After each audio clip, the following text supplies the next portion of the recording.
Last class में हमने ई not values के कुछ पॉइंट्स लिखे थे ना, एक पॉइंट और लिखते हैं फिर आगे बढ़ेंगे। लिखने का एक लास्ट पॉइंट लिखना। The species with the species with the species with a more positive a species with a more positive standard electrode potential, a species with a more positive standard electrode potential, bracket में ई not लिख लेना,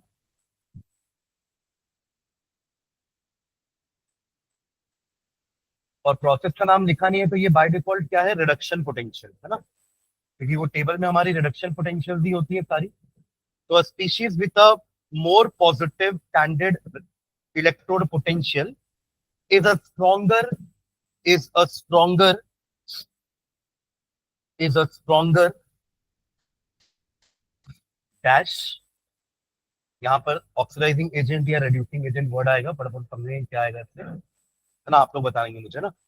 is a stronger dash because it has a greater tendency because it has a greater tendency because it has a greater tendency to dash electron either lose or gain। क्या आएगा वो आप लोग बताएंगे अभी, है ना। पूरा रिपीट कर रहा हूं, ध्यान से सुनना वापस से। A species with a more positive standard electrode potential is a stronger dash because it has a greater tendency to dash electron। तो ऊपर के ब्लैंक में आइदर ऑक्सीडाइजिंग या रिड्यूसिंग एजेंट आएगा, अकॉर्डिंगली यहां पर गेन या लूज इलेक्ट्रॉन आएगा, ठीक है। And can be dash and can be dash either oxidize या रिड्यूस्ड वर्ड आएगा यहां पर, ठीक है। इसका जस्ट उल्टा सेंटेंस लिखेंगे, इसका जस्ट उल्टा सेंटेंस लिखना। A species with a more negative E naught value, a species with a more negative E naught value, more negative E naught value is a stronger dash। अगर ऊपर का predict कर लोगे तो ये तीनों अपोजिट हो जाएंगे, है ना। Is a stronger dash because it has a greater tendency to dash electrons and be dash। पिछला वाला ही पूरा कॉपी करना, बस उसमें वो स्पीशीज का ई नॉट वैल्यू बहुत हाई था, यानी कि पॉजिटिव मान लो, और यहाँ पे उसका ई नॉट वैल्यू कम है, मतलब नेगेटिव मान लो, ठीक है। तो अब तीन ब्लैंक है तीनों दोनों पैराग्राफ में। एक में हमने शुरुआत की है कि ई नॉट की वैल्यू हायर साइड में है, और दूसरे स्टेटमेंट में ई नॉट की वैल्यू लोअर साइड में है। कहने का मतलब हम ई नॉट की वैल्यू देख करके प्रेडिक्ट कर सकते हैं whether a particular species is oxidizing agent और अ रिड्यूसिंग एजेंट। और हमें पता है जो ऑक्सीडाइजिंग एजेंट होते हैं वो रिड्यूस होते हैं खुद, और जो रिड्यूसिंग एजेंट होते हैं वो खुद ऑक्सीडाइज होते हैं। समझ गए क्या? अगर आपको एजेंट समझ में आ जाएगा तो दूसरा वर्ड हम लिख लेंगे, ठीक है। तो ई नॉट वैल्यू जितनी ज्यादा होगी, हमने इलेक्ट्रोकेमिस्ट्री में भी पढ़ा है कि इलेक्ट्रोड पोटेंशियल जो स्टैंडर्ड रहता है वो कौन सा रहता है, रिडक्शन। तो जिसका रिडक्शन पोटेंशियल ज्यादा है वो क्या होता है, रिड्यूस होता है। और अगर वो रिड्यूस होता है तो वो एक अच्छा क्या होगा, ऑक्सीडाइजिंग एजेंट। और अगर वो रिड्यूस होता है तो वो क्या करके रिड्यूस हो रहा है, इलेक्ट्रॉन लूज करके कि गेन करके, गेन, बिकॉज रिडक्शन का मतलब ही होता है गेन ऑफ इलेक्ट्रॉन। तो उसने इलेक्ट्रॉन क्या किया है, गेन किया। समझ रहे हैं क्या? अब आपने सेंटेंस क्या लिखा है, पहला वाला पढ़ो। जिसका ई नॉट वैल्यू बहुत पॉजिटिव है, इट इज अ स्ट्रॉन्गर, क्या आएगा, oxidizing agent. It is a stronger oxidizing agent, क्योंकि वो रिड्यूस होता है बाय गेनिंग इलेक्ट्रॉन्स। हाँ, जरूरी नहीं, वो एक्चुअली कंपैरिजन करना है हमको। अगर दो स्पीशीज है तो दोनों में कौन रिड्यूस होगा कौन ऑक्सीडाइज होगा। ऐसा नहीं बोल सकते ना कि पॉजिटिव वाला हमेशा रिड्यूस ही होगा। अगर उसके सामने ज्यादा पॉजिटिव वाला आ गया तो वो खुद ऑक्सीडाइज हो जाएगा। मतलब मान लो किसी की ई नॉट वैल्यू 1.5 वोल्ट है, दूसरे की 1.2 वोल्ट है, तो आप यही देख के तो प्रेडिक्ट करते हैं ना किसको एनोड बनाएंगे किसको कैथोड बनाएंगे। जिसका ई नॉट वैल्यू ज्यादा वो खुद रेड्यूस होगा, है ना, और रेड्यूस कौन होते हैं, कैथोड्स। तो हम इसको कैथोड बनाएंगे, इसको एनोड बनाएंगे। मान लो कोई ऐसा आ गया जिसका 1.8 वोल्ट है, तब ये एनोड बन जाएगा, ये कैथोड बन जाएगा। तो आप स्पेसिफिकली बोल नहीं सकते कि पॉजिटिव वैल्यू तो वो हर बार रेड्यूस ही होगा। अब ये दोनों की वैल्यू पॉजिटिव है, तो अब ये ऑक्सीडाइज होगा, ये रेड्यूस होगा। तो कंपैरिजन करने पे पता चलेगा, इससे अपन ये पॉइंट लिख रहे हैं ताकि हम दो स्पीशीज के बीच में कंपैरिजन कर सकते कि कौन अच्छा ऑक्सीडाइजिंग एजेंट होगा दोनों में से, कौन अच्छा रेड्यूसिंग एजेंट होगा दोनों। ठीक है। हाँ, तो पहला वाला पैराग्राफ हो गया, 3 लाइन वाला। तो क्या क्या लिखा आपने पहले में, अच्छा ऑक्सीडाइजिंग एजेंट होगा because it has the tendency to gain electron and be reduce. तो गेन इलेक्ट्रॉन करके रिड्यूस हो जाएगा। अब सेकंड वाला लिख लेंगे खुद से, क्या हो जाएगा second, reducing agent because it has the tendency to lose electron and be oxidized। Clear है ये? ठीक है, 2-3 क्वेश्चन करते हैं अपन एक्सरसाइज से ही। हाँ, अरे ये इलेक्ट्रोकेमिस्ट्री का कंसेप्ट तो है यार कि जिसकी ई नॉट वैल्यू ज्यादा होगी वो रेड्यूस होता है। वही तो अपन लिख रहे हैं, अगर वो रेड्यूस होगा तो वो अच्छा क्या है, और वो रेड्यूस कैसे हुआ, बाय गेनिंग इलेक्ट्रॉन। मतलब आप ये सोचिए कि जिसका रिडक्शन पोटेंशियल ज्यादा है ना, उसकी टेंडेंसी होगी इलेक्ट्रॉन गेन करने की, एंड बाय डूइंग दैट वो रेड्यूस हो जाएगा, है ना। और जो रेड्यूस होते हैं वो ऑक्सीडाइजिंग एजेंट्स होते हैं। इसी का जस्ट वाइस वर्सा पॉइंट हमने सेकंड वाला लिखा है, कन्वर्ट पॉइंट बोल सकते हैं। ठीक है, 2-3 क्वेश्चन करते हैं अपन ये रेड्यूसिंग एजेंट ऑक्सीडाइजिंग एजेंट वाले ही। लिखना है question, why is why is Cr2 positive, why is Cr2 positive reducing and Mn3 positive oxidizing? Why is Cr2 plus reducing and Mn3 plus oxidizing when both have D4 configuration? When both have D4 configuration. When both have D4 configuration. Question समझना है आपको? मतलब Cr अपने 2 positive state में D4 configuration में है but reducing agent. Mn3 positive भी same D4 configuration है बट ऑक्सीडाइजिंग एजेंट। तो इसका रीजन अपन दो तरीके से दे सकते हैं, एक उनकी कॉन्फ़िगरेशन की हेल्प से और दूसरा ये वैल्यू की ई नॉट वाली। अब आपने लास्ट क्लास में वो वैल्यूज लिखी थी ना, M3 प्लस से M2 प्लस वाली वैल्यूज, इन दोनों की चेक करो कितनी आ रही है। Mn की बताओ मुझे और Cr की, ये किसकी बता रहे हो, प्लस 1.57 और इसकी माइनस 0. अब देखो आप M3 से M2 प्लस, मतलब Mn3 से Mn2 प्लस जाना है, इसको रेड्यूस होना है, या Cr3 प्लस से Cr2 जाना है, रेड्यूस होना है। किसका रिडक्शन पोटेंशियल आपको ज्यादा दिख रहा है, Mn। अभी अपने देखा कि जिसका रिडक्शन पोटेंशियल ज्यादा होगा वो क्या होगा उसका, वो हाँ इलेक्ट्रॉन जल्दी गेन करना चाहेगा, यानी कि रेड्यूस होना चाहेगा, तो वो अच्छा ऑक्सीडाइजिंग एजेंट होगा। इसलिए हमारा Mn3 क्या है, हमारा एक अच्छा ऑक्सीडाइजिंग एजेंट। और Cr क्या हो जाएगा आपका, उल्टा जस्ट रेड्यूसिंग। ठीक है, तो इसका आंसर लिखो।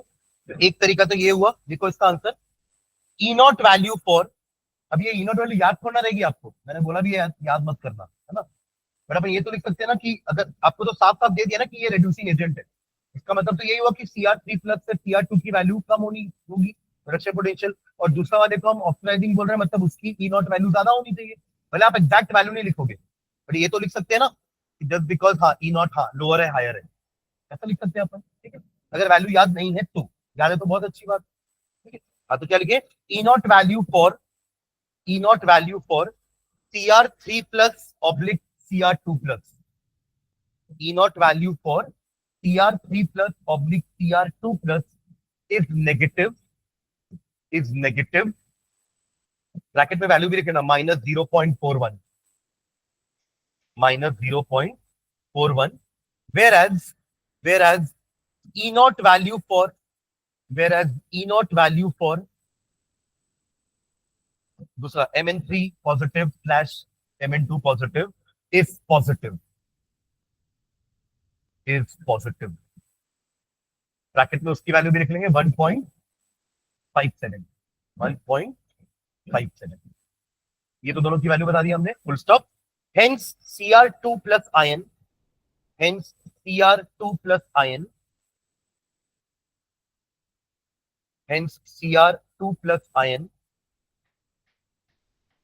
easily undergo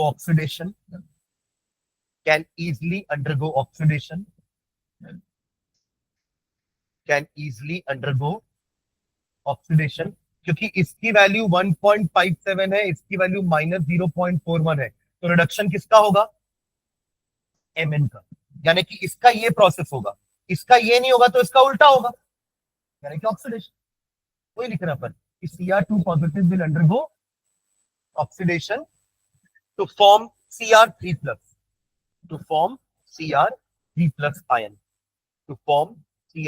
plus ion, और क्योंकि वो ऑक्सीडाइज हो रहा है तो वो अच्छा रिड्यूसिंग एजेंट होगा, and hence act as a strong reducing agent,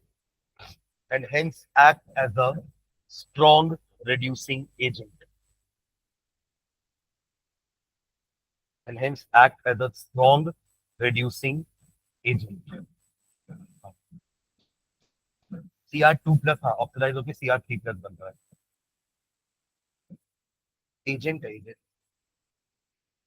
process oxidation हो रहा है पर वो है एक reducing agent. Cr2 plus reducing मतलब ये नहीं कि Cr2 प्लस रिड्यूस हो रहा है, वो रिड्यूसिंग यानी कि वो ऑक्सीडाइज होगा। ठीक है, हाँ।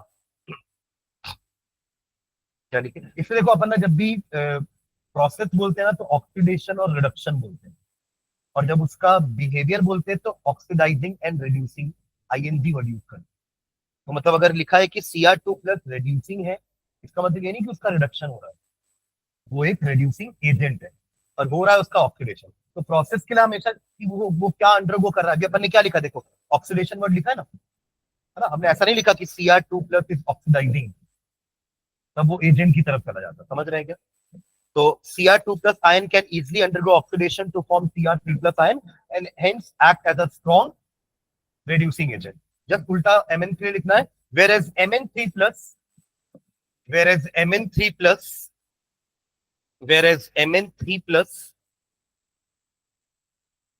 can easily undergo reduction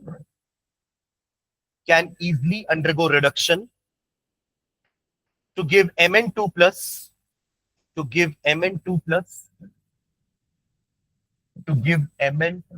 plus and hence act as oxidizing agent.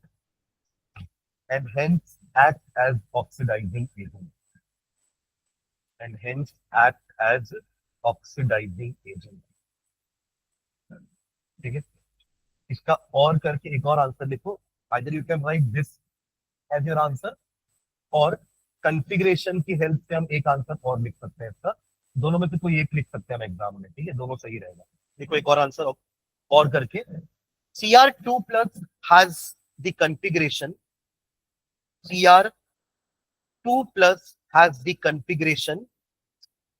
3d4 has the configuration Cr2 plus has the configuration 3d4।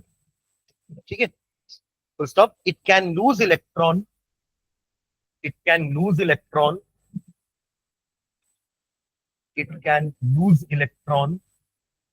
to form Cr3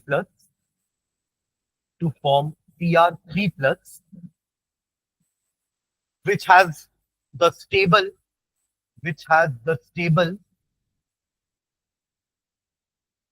3d3 configuration, which has the stable 3d3 configuration। ये stable कैसे हुई?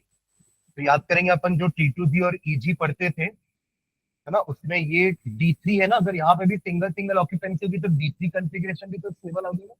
Because they are also half filled. जैसे अपन D5 और D10 को बोलते हैं ना कि D5 में सारे हाफ फिल्ड है, D10 में सारे फुल फिल्ड है, तो D3 में भी तो T2G लेवल वाले तीनों ऑर्बिटल फुल फिल्ड मतलब हाफ फिल्ड है, तो D3 कंफिग्रेशन भी स्टेबल होगी। तो D4 से एक इलेक्ट्रॉन लूज कर, सॉरी एक इलेक्ट्रॉन क्या किया उसने, हाँ लूज, लूज नहीं किया, लूज करता तो नहीं, लूज ही तो किया ना। उसका देखो, उसका चार्ज एक से बड़ा है, इलेक्ट्रॉन एक कम हुआ है, उल्टा चल रहा है ना। 3D4 से वो 3D3 हुआ, पर चार्ज उसका Cr2 प्लस से Cr3 प्लस हुआ, ठीक है। तो Cr3 प्लस की कंफिग्रेशन ज्यादा स्टेबल है in comparison to Cr2 plus, इसलिए ये इलेक्ट्रॉन लूज करना पसंद कर रहा है, इसलिए ये एक रिड्यूसिंग एजेंट है, इसका ऑक्सीडेशन हो रहा है। ये गेन भी कर सकता था ना, गेन करके भी तो 5 होता ना, तो वो भी हमारी एक स्टेबल कॉन्फ़िगरेशन हो सकती थी। पर अभी सामने उसका कौन है, Mn, अपन कंपैरिजन किससे कर रहे हैं उसका, Mn के साथ। Mn की कॉन्फ़िगरेशन क्या बोल रहा है वो, Mn क्या है, Mn2 प्लस से कंपेयर कर रहे हैं ना अपन, नहीं Mn3 प्लस से। तो Mn3 प्लस इसका कॉन्फ़िगरेशन भी क्या है, 3D4। अगर ये एक इलेक्ट्रॉन गेन करता है तो क्या बन जाएगा, 3D5। और देखो साइज में जो छोटा होता है ना, इलेक्ट्रॉन गेन करना आसान होता है, छोटे वाले को लूज करना मुश्किल है पर गेन करना आसान। रीजन, हाँ एग्जैक्टली, न्यूक्लियस। देखो बड़ा होगा ना तो आपकी इलेक्ट्रॉन निकल भी जाएगा तो न्यूक्लियस को पता नहीं चलेगा, यानी कि बड़ा होना से लूज करना आसान, और छोटे होने से गेन करना क्यों आसान है, क्योंकि न्यूक्लियस पास में है तो वो खींच के बैठा देगा। तो साइज छोटा होने के कारण electron gain enthalpy more negative होती है, अपन पढ़े हैं, समझ रहे क्या। That is why Mn3 positive का साइज Cr3 से छोटा होगा, क्योंकि ये पीरियड में Cr के बाद इन अ पीरियड साइज डिक्रीजेस, तो definitely Mn is smaller than Cr। किसकी टेंडेंसी इलेक्ट्रॉन गेन करने की ज्यादा होगी, Mn की, बिकॉज वो छोटा है, तो ये गेन करेगा, और गेन करके क्या कर लेगा, 3D5, और यहाँ कंफिग्रेशन क्या हो जाएगा, 2 प्लस, ठीक है। कंफिग्रेशन का 3D5, this is more stable, ठीक है। चलो लिख लो इसका आंसर, आगे कंटिन्यू करो उसको। Which has stable 3D configuration, bracket में लिख देना T2G, T2G, आपको याद आ जाएगा 3D3 क्यों हम वो बोल रहे हैं, बिकॉज T2G में तीनों ऑर्बिटल हाफ हाफ फिल्ड हो जाते हैं, right close, hence it is reducing, hence it is reducing, hence it is reducing. चलो Mn के बारे में लिखते हैं। On the other hand, on the other hand, Mn3 positive also has 3D4 configuration. Mn3 positive also has 3D4 configuration, but it can gain electron, but it can gain electron, but it can gain electron to form Mn2 plus, to form Mn2 plus, which has stable 3D5 configuration, which has stable 3D5 configuration. Hence it is oxidizing. Hence it is oxidizing.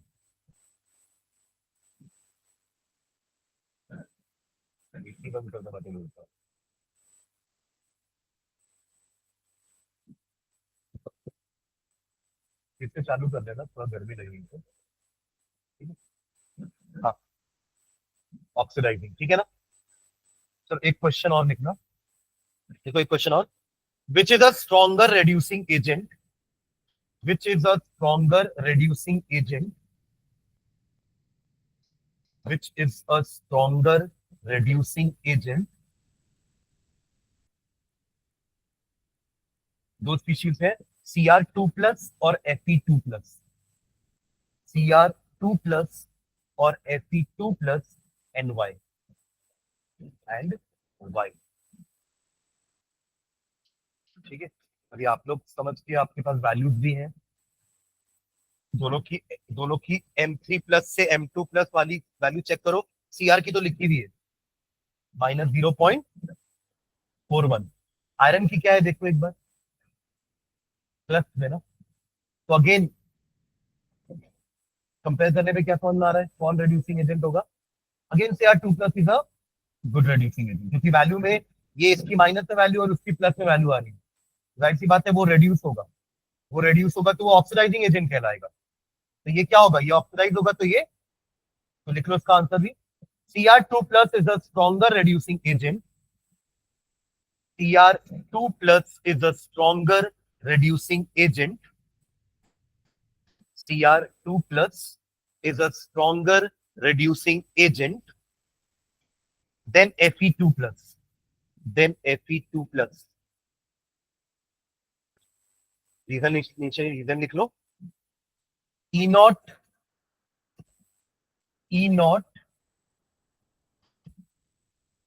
Cr3 plus Cr2 plus is equal to minus 0.41 volt, whereas E naught Fe3 plus Fe2 plus is कितना बोले आप लोग, plus 0.77 volt, दोनों की value लिख लो। Thus Cr2 plus is easily oxidized. Thus Cr2 plus, या उल्टा भी लिख सकते हो, Fe3 plus is easily reduced, है ना, Cr2 plus is easily oxidized to Cr3 plus, but Fe2 plus cannot be easily oxidized. But Fe2 plus cannot be easily oxidized to Fe3 plus. Cr2 plus is easily oxidized to Cr3 plus, क्योंकि ये reduce होना पसंद करेगा, ये oxidise होना पसंद करेगा, ठीक है, whereas Fe2 plus cannot be easily oxidized to Fe3 plus.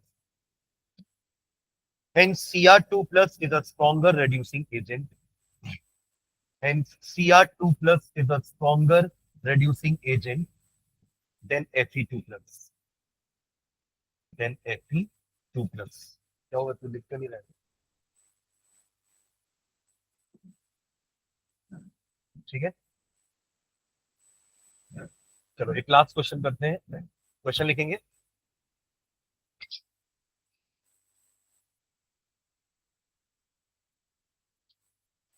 E naught values of some metals are as follows. E naught values of some metals are as follows. E naught values of some metals are as follows. ये value लिखना,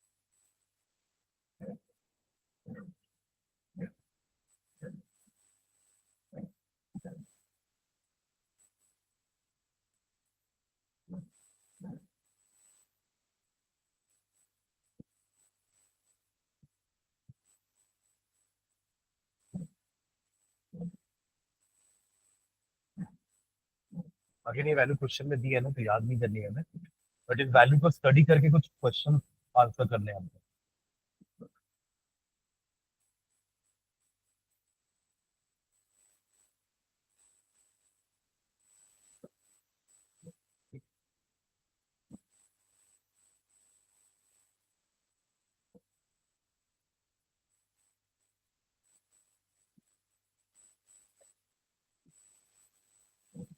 तीन factor लिखे थे ना अपन last class में, तीन factor पे आपका ई नॉट वैल्यू डिपेंड करता है, वो तीन फैक्टर क्या क्या थे, एक था एंथैल्पी ऑफ सब्लिमेशन, सबसे पहले सब्लिमेशन कराओगे ना, उसके बाद फिर ionization enthalpy, and third one was hydration, ये तीनों का मिलाकर ही ई नॉट वैल्यू निकल रही है, मतलब कोई भी अगर एटम आयन बन रहा है तो वो तीनों प्रोसेस को फॉलो करके ही वो आयन स्टेज तक पहुंचेगा, और ऐसा करने में जो भी एनर्जी का हो रहा है लिबरेशन या एब्जॉर्प्शन, वही हमारी ई नॉट वैल्यू है।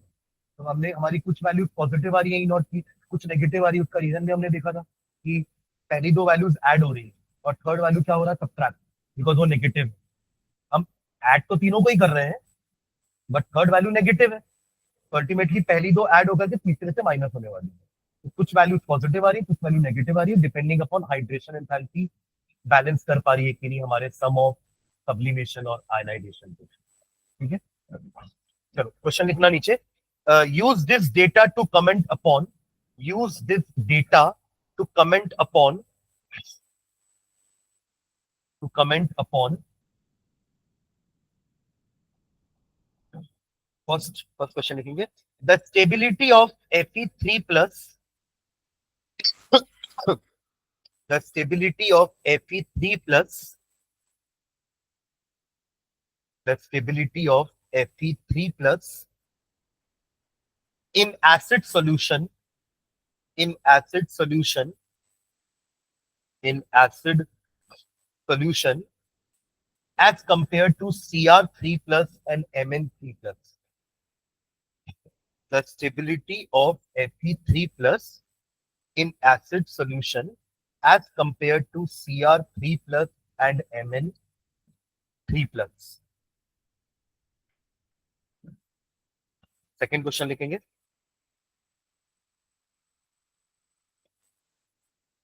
the ease with which iron can be oxidized, the ease with which, the ease with which iron can be oxidized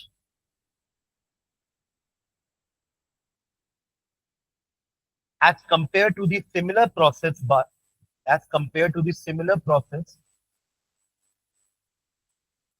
for either Cr or Mn metals, for either Cr or Mn metals.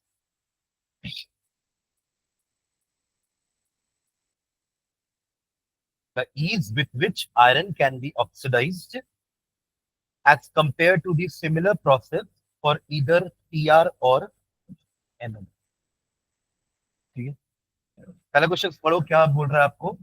आपको बताना है कि stability of Fe3 positive in acid solution as compared to Cr3 plus and Mn3 plus. देखो, आपको Fe3 को compare करने बोला है किसके साथ, Mn3 प्लस और Cr3 प्लस के साथ। मैंने उन्हीं तीनों को सर्कल किया है ना, वरना हमारे पास Fe2 प्लस वाला भी एक वैल्यू दिया हुआ है, Mn2 प्लस वाला भी एक वैल्यू दिया हुआ है और Cr2 प्लस वाला वैल्यू भी दिया, पर अभी वहां पर उसका काम नहीं है। समझ रहे हैं क्या? अभी हमें बताना है कि किसका 3 प्लस ऑक्सीडेशन स्टेट ज्यादा स्टेबल है। क्वेश्चन समझ में आ रहा है आपको? तीनों में से किसका 3 प्लस वाला ऑक्सीडेशन स्टेट एसिड सॉल्यूशन में ज्यादा स्टेबल है। कहने का मतलब कौन 3 प्लस बन के ज्यादा देर तक रह सकता है बिना 2 प्लस में रिड्यूस हुए, बिना 2 प्लस में। देखो, अगर कोई इलेक्ट्रॉन गेन करके 2 प्लस बन गया तो वो अब 3 प्लस नहीं रहा, मतलब उसका 3 प्लस स्टेट ज्यादा स्टेबल नहीं था। क्वेश्चन समझ आप लोग को? तीनों में आपको कंपेयर करना, मतलब तीनों में आपको बेसिकली बताना है कि सबसे ज्यादा स्टेबल कौन है, उसके बाद और सबसे कम स्टेबल कौन है। क्वेश्चन क्लियर है? तो कैसे करेंगे इसको, कैसे प्रोसीड करेंगे क्वेश्चन? आपके वैल्यूज दी हुई है सबकी, हाँ कर दो। बीच में एफई होगा तो सबसे पहले कौन रेड्यूस होगा? क्यों है सीआर, क्यों होगा भाई? सीआर का 3 प्लस से 2 प्लस वाला वैल्यू नेगेटिव है, ये क्यों रेड्यूस होने वाला है? ये तो ऑक्सीडाइज होगा, मतलब ये it has the less tendency to get reduce. अभी तो बोल रहे थे ये रेड्यूसिंग एजेंट है, चिल्ला चिल्ला के दो क्वेश्चन में।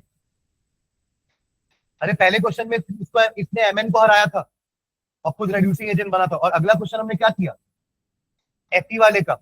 दोनों में अपन ने सीआर को ही तो गुड रेड्यूसिंग एजेंट बोला। उसके बाद तो मैंने ये क्वेश्चन कराया था कि आप लोग बोलोगे सर सीआर तो रेड्यूसिंग ही होगा, यानी कि वो खुद रेड्यूस नहीं होगा, वो रेड्यूसिंग एजेंट है, यानी कि खुद रेड्यूस नहीं होगा, अब वो ऑक्सीडाइज होगा। अब इन दोनों में कंपेयर करके सबसे कम स्टेबल आपका Mn3 प्लस, सबसे पहले रेड्यूस अगर करने का मौका होगा ना तो सबसे पहले कौन रेड्यूस होगा पता है आपको? Mn3+। हाँ, उसके बाद फिर आपका आएगा Fe, क्योंकि उसकी वैल्यू भी पॉजिटिव है और ये तो नेगेटिव ही। ठीक है ना? तो इसका आंसर लिख लेते हैं। लिखो नीचे, इसको लिखे कैसे, समझ समझ के लिखो। CR3+/2+, CR3+/2+ has a negative reduction potential, तो जो आज आप करके जो ऊपर सबसे पहले वो ब्लैंक वाला लिखे है ना, 6 लाइन, वो समझ में आ जाएगा तो इस टाइप के क्वेश्चन बन जाएंगे। ठीक है, हाँ, CR3+/CR2+ has a negative reduction potential, full stop. Hence CR3+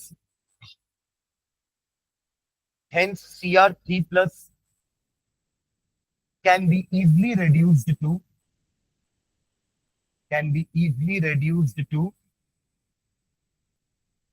CR2+।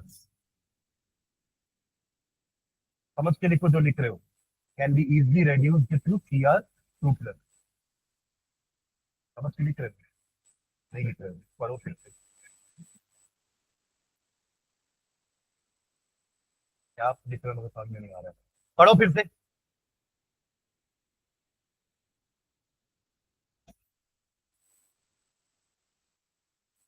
तो can not be easily reduced, मैं तो मतलब काट के लिखो ताकि याद रहे कि हमने गलत लिखा था। काटो पूरा,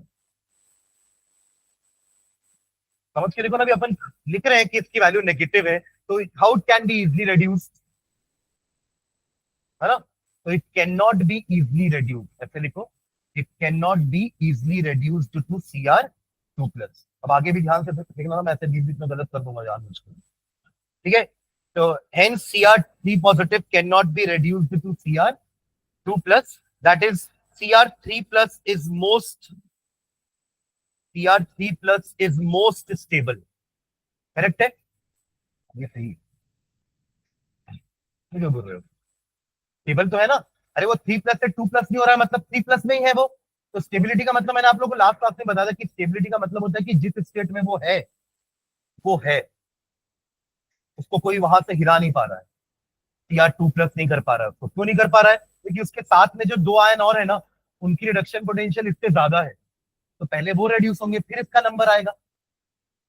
समझ गया क्या? Okay, full stop. स्टेबल। अब बाकी दोनों में आपको पता है कौन ज्यादा स्टेबल है? हाँ, इन इससे ज्यादा Fe है और सबसे ज्यादा Mn है। सॉरी, कम स्टेबल। हाँ, हाँ, फुल स्टॉप। अगला, Mn3+/Mn2+,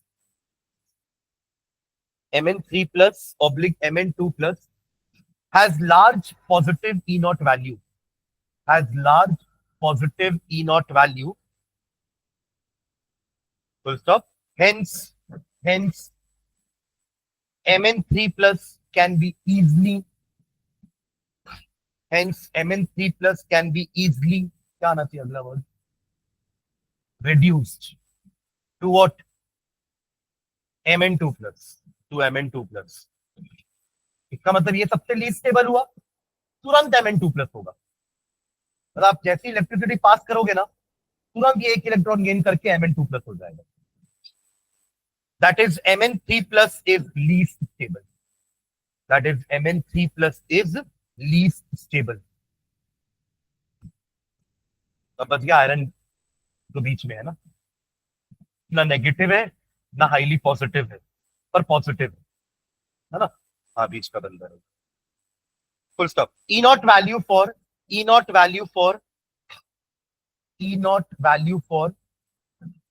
Fe3+/Fe2+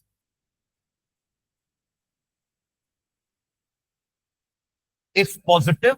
पॉजिटिव तो है, बट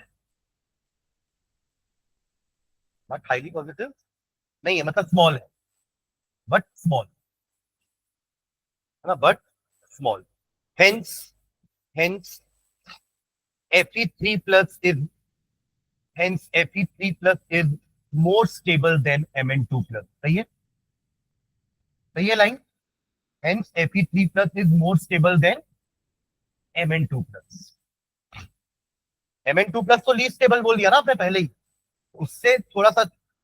हाँ, Mn3 plus. Fe3 plus is more stable than Mn3 plus, but less stable than क्या, Cr3 plus. हाँ, but less stable than Cr3 plus, but less stable than Cr3 plus. हाँ, पर वो नहीं होगा क्योंकि सामने वो लोग है ना, तो हो ही नहीं पाएगा. अपन थोड़ा बोलते हैं कि एक एनोड है तो एक कैथोड है, तो अभी एनोड इलेक्ट्रॉन लूज कर रहा है, बाद में कैथोड करेगा, नहीं करेगा ना. एक साथ है तो एक अगर लूज कर रहा है तो दूसरे को गेन करना ही पड़ेगा. ठीक है, दूसरा वाला खुद से बताओ मुझे. क्वेश्चन पढ़ो दूसरा वाला अच्छे से, 2-3 बार पढ़ो क्वेश्चन को. मान लो हमने क्वेश्चन कभी किया नहीं और एग्जाम में आ गया है, तो हम क्या करके आने वाले एग्जाम में इसके साथ? कुछ तो करोगे ना, खाली तो नहीं छोड़ के आओगे. The ease with which iron can be oxidized as compared to similar process for either Cr or Mn metals.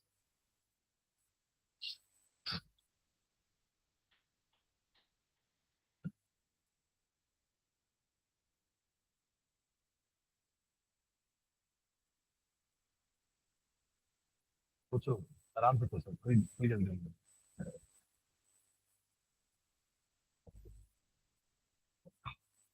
देखो हमने इन 3 वैल्यू का तो यूज कर लिया ना, अभी किए ना इन तीनों वैल्यू का यूज. जो बची 3 वैल्यू है ना, उसका यूज अपन इस क्वेश्चन में करेंगे. ऑक्सीडेशन पूछ रहा है ना आपसे. ऑक्सीडेशन मतलब आप क्या बोलना चाह रहे हो? एम 2 इलेक्ट्रॉन लूज करके क्या बनने वाला है? M2 plus. हालांकि तब का हमें रिड्यूसिंग एजेंट का वो दिया हुआ है क्या, वैल्यू. ये सब रिडक्शन वैल्यूज है ना. अरे देखो ना, ये रिडक्शन प्रोसेस है, ये सब क्या है, रिडक्शन प्रोसेस है. तो ये वैल्यूज क्या दी हुई है? रिडक्शन पोटेंशियल दी हुई है. बट इसका उल्टा करोगे तो ऑक्सीडेशन पोटेंशियल आ जाएगा, हमें पता है, because they are inverse of each other. मतलब अगर मैं ऑक्सीडेशन पोटेंशियल लिखूं तो क्रोमियम का ऑक्सीडेशन पोटेंशियल है कितना?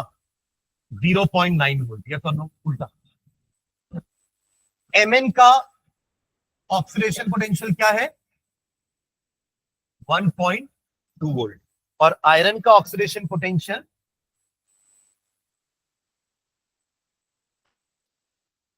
कितना है? 0.4. जैसे अपन रिडक्शन के लिए बोलते थे ना कि जिसका रिडक्शन पोटेंशियल ज्यादा वो इजिली रिड्यूस होगा, वैसे इसलिए बोलो ना, जिसका ऑक्सीडेशन पोटेंशियल ज्यादा वो इजिली ऑक्सीडाइज होगा. अब बताओ कौन इजिली ऑक्सीडाइज होगा? The ease with which oxidation takes place, सबसे पहले कौन ऑक्सीडाइज होगा? कैसे? Mn ना. Fe की वैल्यू तो सबसे कम है, तो वो कैसे इजिली ऑक्सीडाइज हो जाएगा? ठीक है, चलो उसका आंसर लिख लेते हैं. देखो,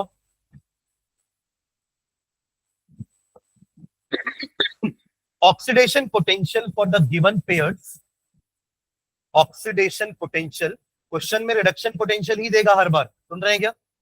एवरी टाइम. और नहीं भी अगर मान लो ऑक्सीडेशन पोटेंशियल दिया होता ना, तो ये प्रोसेस से आपको पता चल जाएगा. ये जो स्लैश लिखा रहता है ना, ये हमें प्रोसेस ही तो बता रहा है. Cr2 प्लस से Cr मतलब रिडक्शन होता है. Cr3 प्लस से Cr2 प्लस मतलब रिडक्शन होता है. After gaining 2 electron, after gaining 1 electron. समझ रहे हैं क्या? उल्टा लिखा रहता ना तो वो ऑक्सीडेशन पोटेंशियल होता. तो ये भी देखे ना कि क्वेश्चन में क्या दिया हुआ है. हालांकि जनरली हर बार रिडक्शन पोटेंशियल ही दिया हुआ होता है. ठीक है, हाँ.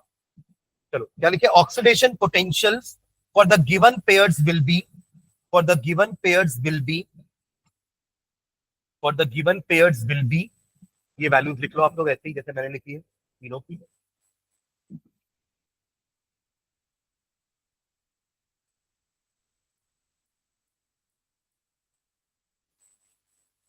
चारों तीनों की वैल्यूज लिख लो. Oxidation potential for the given pairs will be, तीनों की वैल्यू लिख लो 1, 2 एंड 3. ठीक है, अब इस समय समझ में आ रहा है कि जिसका ऑक्सीडेशन पोटेंशियल ज्यादा है वो इजीली ऑक्सीडाइज हो जाएगा. अब अरेंज कर सकते हैं तीनों को ऑर्डर में, है ना. सबसे पहले कौन आएगा? Mn, फिर आएगा Cr, उसके लास्ट में होगा आपका Fe. तो लास्ट लाइन लिखना, thus the order of their getting oxidized, thus the order of their getting oxidized, thus the order of their getting oxidized will be in the order Mn Tr Fe. कौन सा sign लगाओ यहां पर, ऐसा वाला कि ऐसा वाला? हाँ वाला पक्का?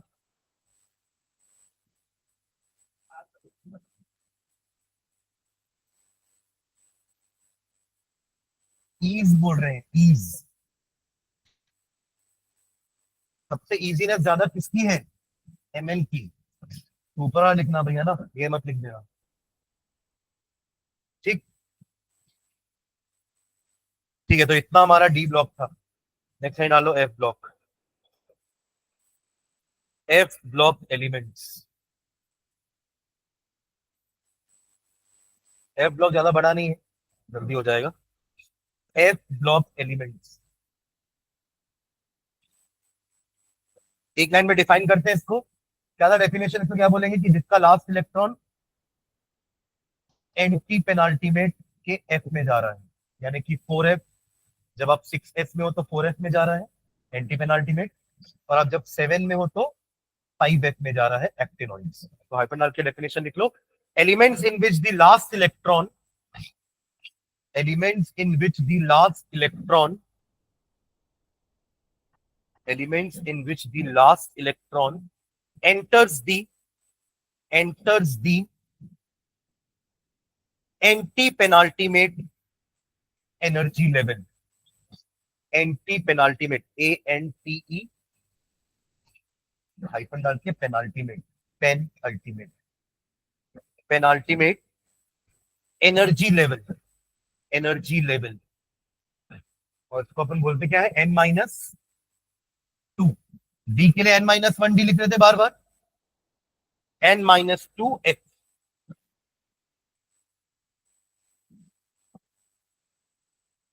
ANTE। तो आई लिख दे, कुछ नहीं, इसमें नंबर नहीं कटेगा।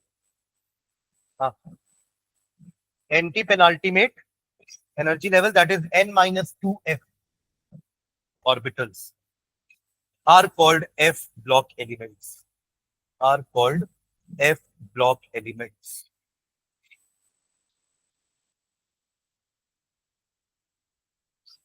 ठीक है, तो they are also called inner transition elements, they are also called inner transition elements, they are also called inner transition elements, and their general, next line में, and their general outer shell electronic configuration, and their general outer shell electronic configuration, and their general outer shell electronic configuration क्या होगी? n-2 का f भराएगा कहां से कहा? 1 से लेकर के 14 तक। उसमें n-1 का d जो है वो 0 से 1 वेरी करेगा। 1 तो भर के आ ही रहा ना नीचे। अब जब लैंथेनम में थे तो लैंथेनम में एक इलेक्ट्रॉन डी में चला जा चुका था, फिर आप नीचे आए हो, पर ये एक इलेक्ट्रॉन आगे पीछे हो सकता है टू मेक व्हाट? हाँ, तो वो क्या होती है कॉन्फ़िगरेशन? वहां पे अपन D5 और D10 बोलते थे ना, तो यहाँ पे 5 और 10 मत बोलना, F7 एंड F14 बोलना, क्योंकि 7 ऑर्बिटल है ना। सबका फुल, सबका हाफ कब होगा? जब 7 इलेक्ट्रॉन होंगे। अरे हाँ या ना? पर 6 में भी हो सकता है। हाँ, एक डी वाले को जम करके आगे जाना पड़ेगा। जैसे क्रोमियम में 4 इलेक्ट्रॉन जो जाता ना D4 में, पर क्या किया 4s ने? एक इलेक्ट्रॉन जम करके आगे चला गया, ताकि वो क्या हो जाए? हाफ फिल्ड हो जाए। तो वैसे यहाँ पे भी जब आपको लगता है कि नहीं अभी तो 6 ही भराने चाहिए थे, आपको क्रोमियम में भी लगा था ना, भी क्रोमियम का कॉन्फ़िगरेशन नंबर ऑफ इलेक्ट्रॉन 24 है, तो 4s2 तक तो हमारा 20 इलेक्ट्रॉन हो ही जाता है, तो कायदे से तो 3D के पास 4 ही जाना चाहिए था। अरे हाँ या ना? पर क्या हुआ? 5 हो गया। तो ऐसा वहां पे भी तो होगा ना एक बार, कि जब 4F में 6 जाना चाहिए था, पर 3D ने एक आगे लेके चला गया, तो वो क्या हो गया, 4F7 हो गया, हाफ फिल्ड हो गया। वही चीज कहते हैं यहाँ होगी होगी। हाँ, ठीक है। देखो ना, इसने इसके बाद अच्छा किया तो ये आगे आगे अच्छा कर रहा है ना। अरे समझे कि क्या बोला, केमिस्ट्री नहीं थी मतलब वो था। चलो, हाँ, तो क्या लिखे, n-1 का D0 to 1 और NS2, NH2, NH2 तो भरा हुआ है ना, अरे 6H2, ठीक है।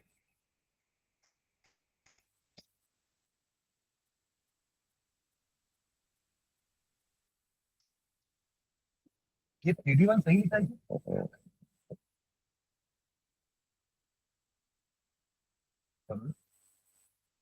तो क्या होना चाहिए, नहीं नहीं नहीं, मैं ये 3 की बात कर रहा हूँ, 5 होगा ना, क्योंकि यहाँ पे n का वैल्यू 6 होता है, तो n-1 क्या होगा, तो n-2, ठीक है ना, तो भला वाला छोड़ देना था। चलो आगे बढ़ते हैं, देखो नीचे, depending upon whether the next line में लिखना, depending upon whether the last electron enters, depending upon whether the last electron enters, depending upon whether the last electron enters a 4f orbital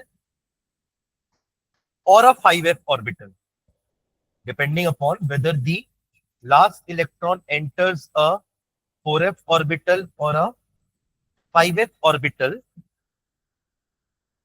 comma, F block elements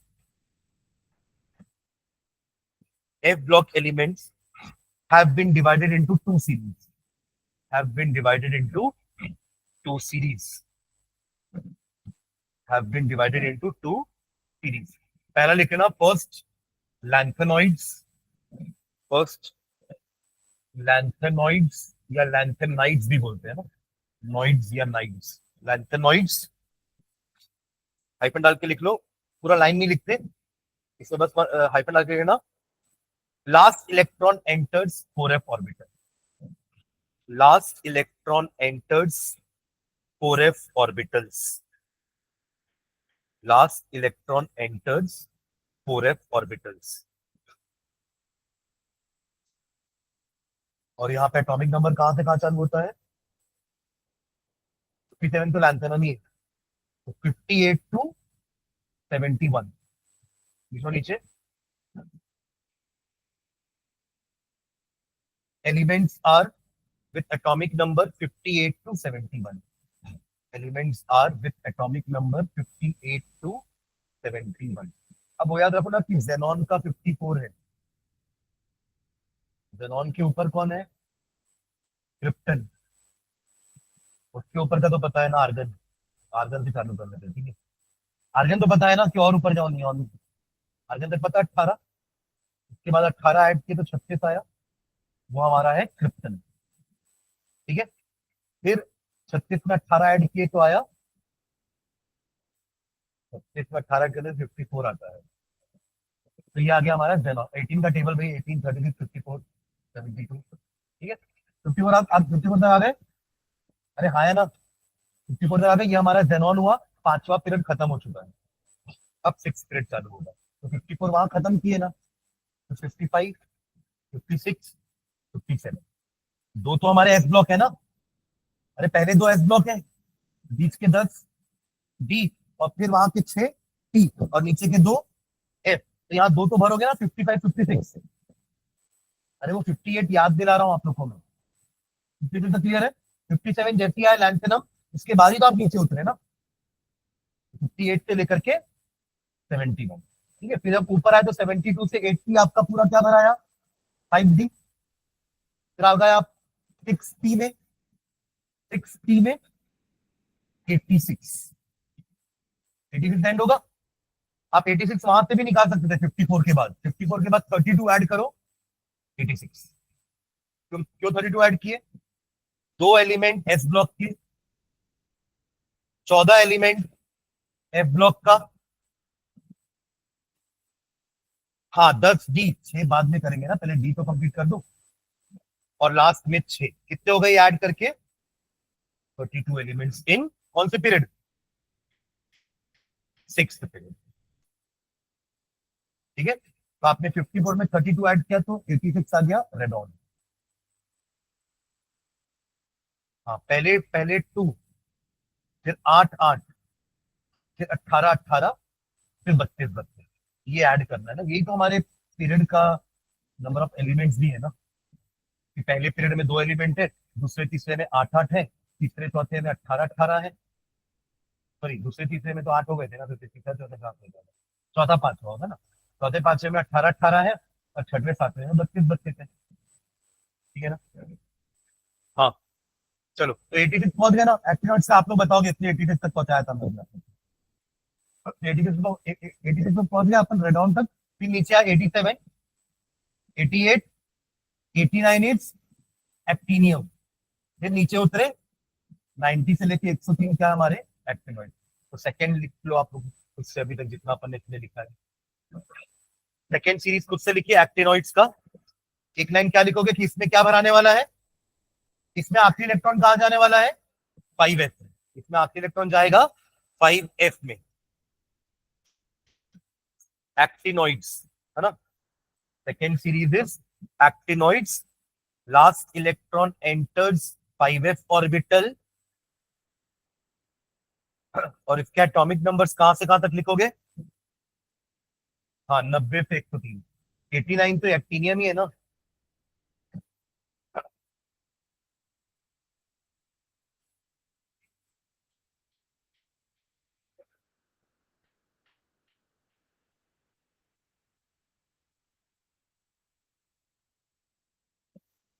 ठीक है। हालांकि lanthanoids में lanthanum भी आ जाता है, और एक्टिनॉइड्स में क्योंकि वो है तो एक जैसे ही ना, उसको अपन डी ब्लॉक में ना पढ़ के पढ़ेंगे इनके साथ, लैंथेनम को भी और एक्टिनियम को भी। ठीक है, तो चलो पहला ही डालो लैंथेनॉइड्स, लैंथेनॉइड्स लैंथेनॉइड्स।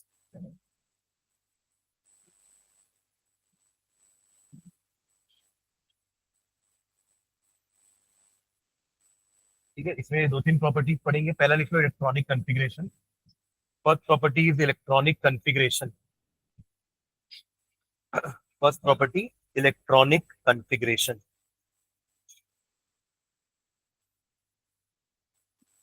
ठीक है, इसमें एबीसी करके पॉइंट्स लिखना, पहला पॉइंट लिखो lanthanoids have a common 6s2 configuration, lanthanoids have a common 6s2 configuration,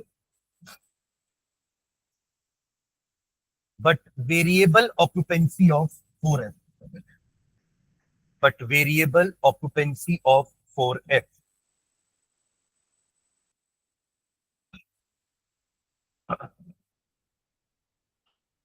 ठीक है, नेक्स्ट लिखना second point,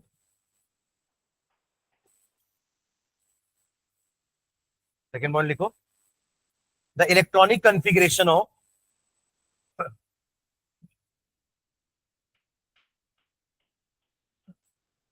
the electronic configuration of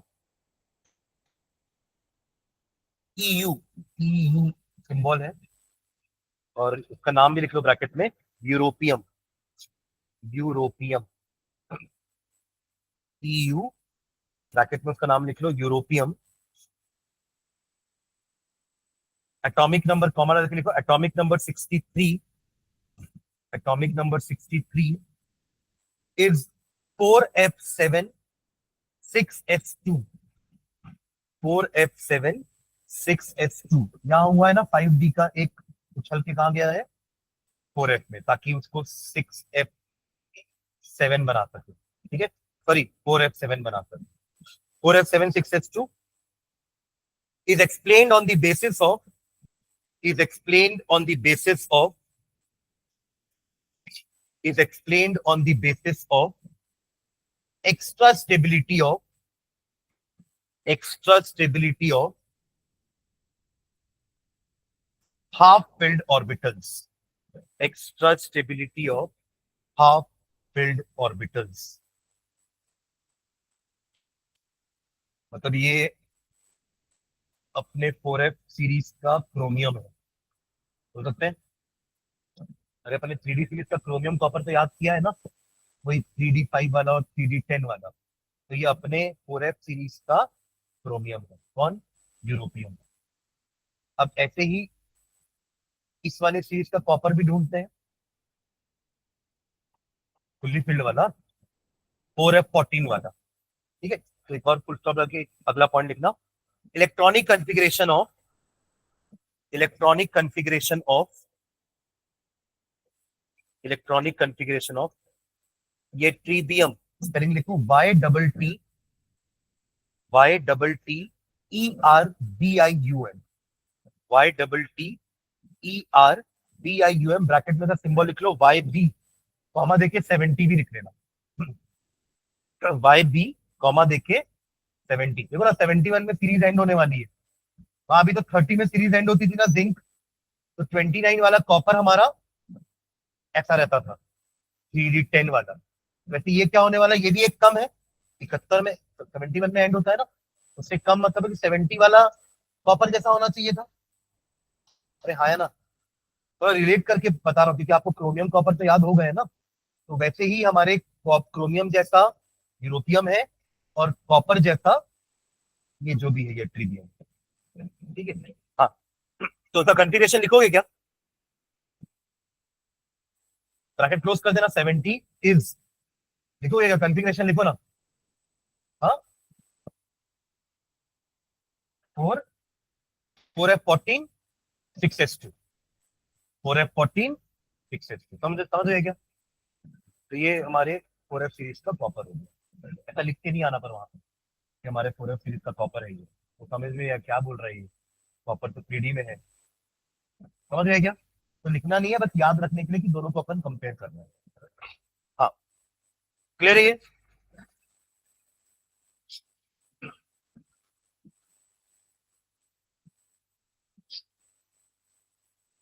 second property oxidation states, ये इलेक्ट्रॉनिक कॉन्फ़िगरेशन हुआ, पहली प्रॉपर्टी लैंथेनॉइड्स की। सेकेंड प्रॉपर्टी लिखना ऑक्सीडेशन स्टेट्स, ऑक्सीडेशन स्टेट्स, हाइपरन डाल के लिखो। The typical oxidation state of lanthanoids is the typical oxidation state of the lanthanoid is the typical oxidation state of lanthanoids is +3, +3, full stop. Some of them also exhibit +2 and +4, some of them also exhibit +2 and +4।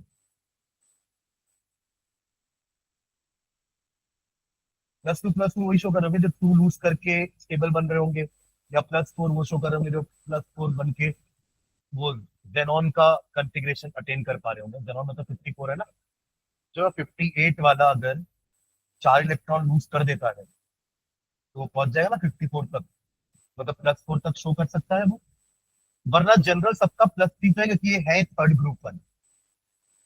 ऐसे याद रख सकते हैं अपन, जैसे first group वालों की common oxidation state +1 होती है, कॉमन क्या उनकी एक ही होती है, +1 एल्कली मेटल की। ऐसी +2 हमारे कौन है, एल्कलाइन अर्थ मेटल वाले, उनकी +2 होती है। ग्रुप नंबर तो होता ही है ना उनका ऑक्सीडेशन स्टेट, तो ये लैंथेनॉइड्स कौन से ग्रुप को बिलोंग करते हैं, थर्ड ग्रुप, तो इनका +3 ऑक्सीडेशन स्टेट सबसे कॉमन होगा। अब क्वेश्चन आता है इसमें, ये क्वेश्चन आता है ना, पहला क्वेश्चन ऐसा रहता है कि what is the common oxidation state of lanthanoids, हम लिख देंगे +3। इसी में एक और पूछेगा why higher oxidation states are not possible, उसका रीजन है कि जो, देखो हमने उसमें क्या रीजन दिया था कि उसकी इतनी सारी ऑक्सीडेशन स्टेट्स क्यों है, वहां भी तो इस टाइप का क्वेश्चन पढ़े थे ना, वहां पर तो बहुत सारे ऑक्सीडेशन स्टेट पढ़ रहे थे, आपको याद होगा, ऐसा ट्राइंगल बन रहा था, फिर ऐसा ट्राइंगल बन रहा था। हाँ, सेकेंडरी ऑर्बिटल है, बट आप ये तो पहले बताओ कि 4s और 3d के बीच में एनर्जी गैप कम था, तो पहले 4s के 2 इलेक्ट्रॉन बाहर आए, फिर 3d को मौका मिला तो 3d ने भी अपने इलेक्ट्रॉन लूज करने स्टार्ट कर दिए, क्योंकि एनर्जी गैप ज्यादा था नहीं तो लूज कर सकते थे। बट शुक्र है कि 4f के बाद जो अगला एनर्जी लेवल है ना वो गैप ज्यादा है, वरना क्या होता है ये गैप कम होता तो ये भी कुछ करते और इनकी बहुत सारी ऑक्सीडेशन शुरू हो जाती, पढ़ना मुश्किल है। तो क्वेश्चन ये आता है, why chemistry of lanthanoid is easier than actinoids. आप ये बताएंगे कि energy gap of 4f and इसके पीछे वाला कौन है, 4f के पहले कौन है, 5d, इनका एनर्जी गैप ज्यादा, कम नहीं है, कम होता तो फिर ये भी हो सकता था ना इलेक्ट्रॉन बाहर आ जाता, 4s 3d का पास पास, पर इनके बीच में एनर्जी गैप ज्यादा है, तो 5d का इलेक्ट्रॉन को उतनी एनर्जी नहीं मिल पाएगी कि वो गैप को क्रॉस करके बाहर आ जाए। तो ये इसका रीजन हो जाएगा कि why lanthanoid show only typical oxidation state of plus. कई बार एमसीक्यू में भी ये क्वेश्चन आया कि what is the typical oxidation state of lanthanoids, +1 +2 +3 +4, ठीक है, तो प्लस, ठीक। हाँ, तो आप खुद आप लैंथेनम को देखो ना, लैंथेनम कौन सा है, 57, 3 लूज करके क्या बन जाएगा, 50। वाह, पूरा खत्म कर दिया कंसेप्ट। 57 से 3 लूज करेगा कितना बचेगा, 54, देन ऑन, ठीक है। हाँ, क्या लिखे, oxidation some of them show +2 and +4 because by doing so, उसी के आगे कंटिन्यू कर रहे हैं ना, फुल स्टॉप मत डालना। कुछ लोग +2 +4 क्यों शो कर रहे हैं उसका रीजन लिख रहे हैं, because by doing so they acquire a, because by doing so they acquire a because by doing so they acquire a stable configuration of F0, F7 और F14 ये तीनों ही कॉन्फ़िगरेशन स्टेबल होती है, या तो कुछ नहीं हो एफ में, या तो आधा हो, या तो पूरा हो, ये तीनों ही स्टेबल कॉन्फ़िगरेशन है, ठीक है। F0 F7 एंड F14, ठीक है। एक रीजन लिख रहे थे कि why they have limited number of oxidation states, next time में लिखना, lanthanoid show limited number of oxidation states because lanthanoid show limited number of oxidation states because the energy gap between, complete कर लो sentence पूरा,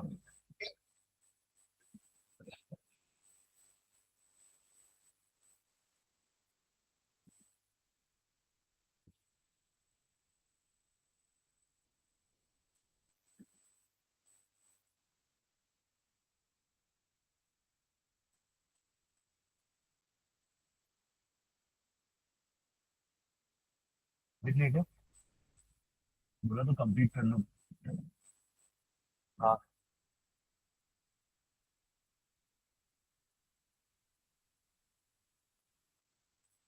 electron नहीं लिखते हो,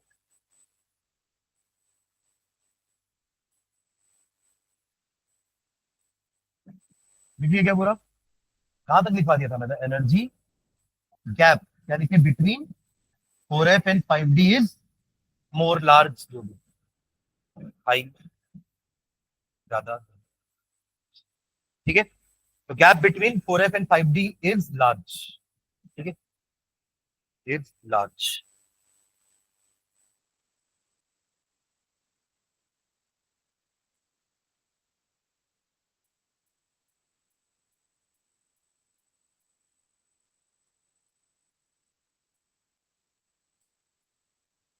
एक example लिखना नीचे,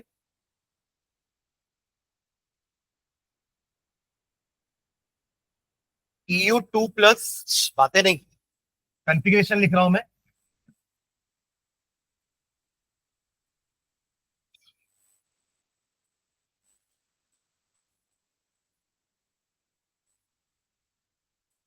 ऐसा भी लिखते हैं ना कॉन्फ़िगरेशन,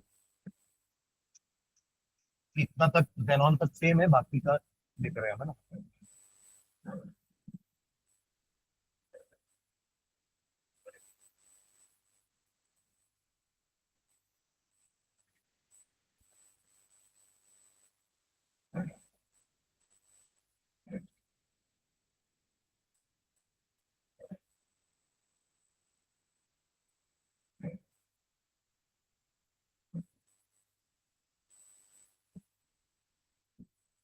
सब में 0, 7 या 14 है ना लास्ट में।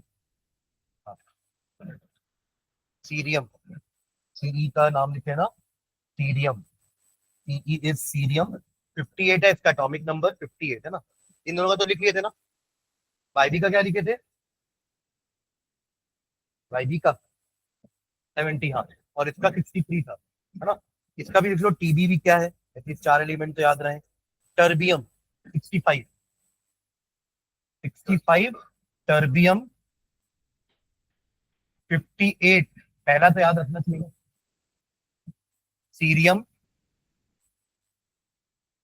ये यूरोपियम हो गया, इसका क्या बताया था मैंने, 63, इसका 70, और लास्ट भी याद होना चाहिए ना, एंड किसमें हो रहा है, ल्यूटेशियम, एलयू। मतलब आप सोचो एलए टू एलयू लैंथेनॉइड्स है। एलए मतलब लैंथेनम एंड एलयू मतलब ल्यूटेशियम। तो ऊपर कहीं मार्जिन में लिख लो, lutetium symbol is Lu, atomic number is 71, last member of your lanthanide series.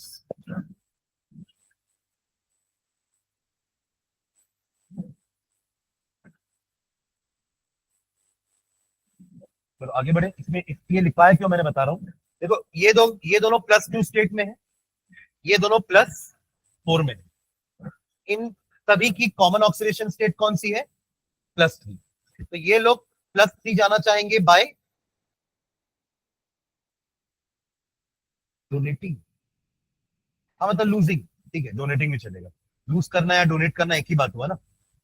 अरे हाँ है ना, हम किसी चीज को खो देते हैं ना, हम लूज किए एक्चुअली, बट अपने आप को दिलासा कैसे देंगे, चले आप किसी को दान दे दिए, है ना। तो लूज और डोनेट एक ही चीज हो गया ना। हाँ चलो, तो ये दोनों क्या करेंगे, +3 में जाने के लिए एक इलेक्ट्रॉन लूज करेंगे। लूज करेंगे मतलब ऑक्सीडेशन होगा, और ऑक्सीडेशन होगा मतलब ये दोनों कौन होंगे, रिड्यूसिंग एजेंट्स। इन दोनों का आप मतलब बताओ तो क्या करेगा, +3 में ये भी आना चाहेगा, तो उसके लिए इलेक्ट्रॉन गेन करेगा यानी कि रिड्यूस होगा, और रिड्यूस होगा तो ये क्या होंगे, ऑक्सीडाइजिंग। तो बस उसके लिए 2 लाइन लिख लो जल्दी से। each of the above species, each of the above species, each of the above species tends to, मतलब उनकी टेंडेंसी होगी, tends to go to the more stable oxidation state, tends to go, चीज लिखना ज्यादा अच्छा रहता ना, वो मतलब तो जाना हो जाएगा। चलो ठीक है, कुछ नहीं होता, इंग्लिश करते हैं।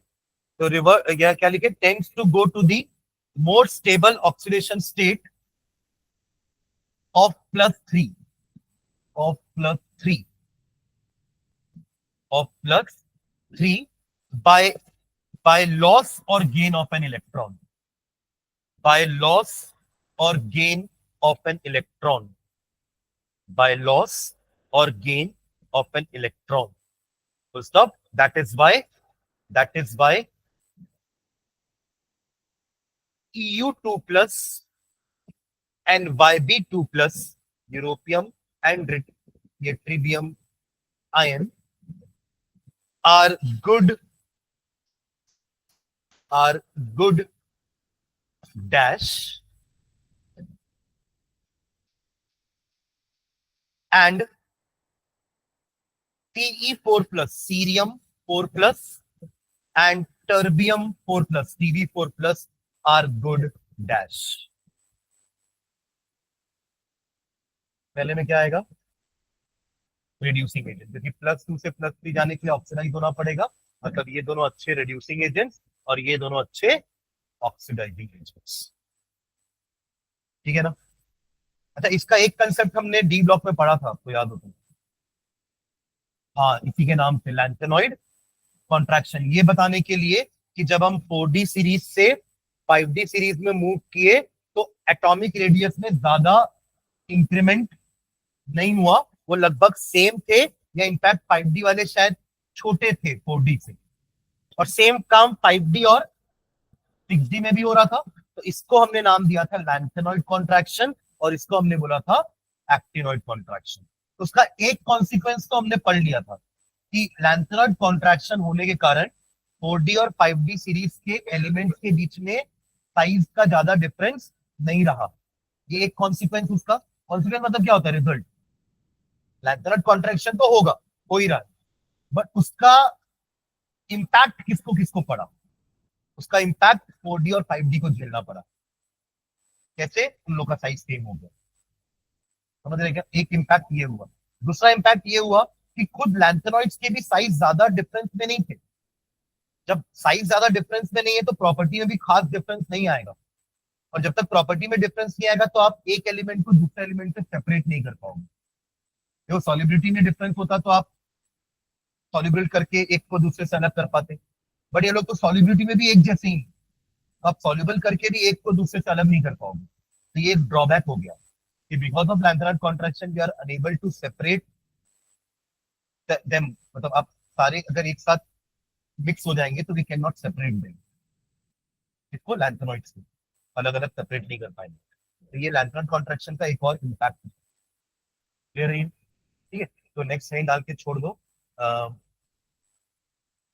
ये दो प्रॉपर्टी हुई ना हमारी, एक पहली लिखा हमने इलेक्ट्रॉनिक कॉन्फ़िगरेशन, दूसरा लिख दिया हमने ऑक्सीडेशन स्टेट, थर्ड लिख दो एटॉमिक रेडियस या एटॉमिक साइज, एटॉमिक साइज या एटॉमिक रेडियस ऑफ लैंथेनॉइड्स। इसको नेक्स्ट क्लास में करते हैं, नेक्स्ट क्लास में चैप्टर खत्म कर देंगे, है ना, एक्टिनॉइड्स की। ठीक है।